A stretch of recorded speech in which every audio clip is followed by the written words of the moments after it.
Abu Hurairah ரலியல்லாஹு அன்ஹு அவர்கள் அறிவிக்கிறார்கள், ரசூலுல்லாஹி ஸல்லல்லாஹு அலைஹி வஸல்லம் அவர்கள் சொன்னார்கள், மன் ஜுஇல காதியன் பைனன் நாஸ், மக்களுக்கு மத்தியில் ஒருவர் காதியாக நியமிக்கப்பட்டு, மன் ஜுஇல காதியன் பைனன் நாஸ், மக்களுக்கு மத்தியில் ஒருவர் காதியாக, அதாவது நீதி வழங்குகின்றவராக நியமிக்கப்பட்டு அவர் தீர்ப்பு அப்படி நியமிக்கப்பட்டாலேயே ஃபகஅன்னமா ذُبِحَ بِغَيْرِ سِكِّينٍ, ஃபகஅன்னமா ذُبِحَ அவர் அறுக்கப்பட்டதுக்கு சமம், பிகைரி சிக்கீன் கத்தி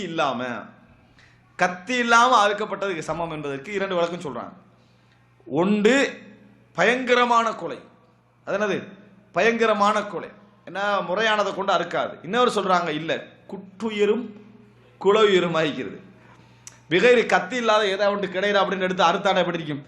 ஏதாவது பிடிச்சி அறுப்புன கத்தி இல்லை எப்படி இருக்கும்? அதுக்கு வேதனை. முறையா அறுக்கிற ஒரு இது இல்லை, ஏதாவது பிடிச்சி அறுப்புன்னு அறுத்தா அது என்னது இந்த நிலைமைக்கு என்ன செய்யும் மாறும். அப்படின்னு அவர் இறக்கவும் இல்லை வாழவும் இல்லை, நடுவில் நிற்கிற மாதிரி. அப்படி என்று ரசூலுல்லாஹி ஸல்லல்லாஹு அலைஹி வஸல்லம் அவர்கள் சொன்னதாக ஒரு அதாவது செய்தியை இமாம் தஹபி அவர்கள் பதிவு செய்கிறார்கள்.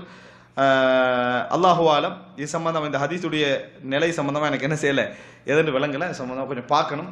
இமாம் தஹபி இது சம்பந்தமாக அவர் என்ன செய்யலை, எந்த குறிப்பும் இதில் சொல்லவில்லை. கீழே இவர் என்ன செய்யலை, எந்த குறிப்பும் இதில் சொல்லவில்லை. ஏன்னா ஹதீஸுடைய தரம் மிக முக்கியம்.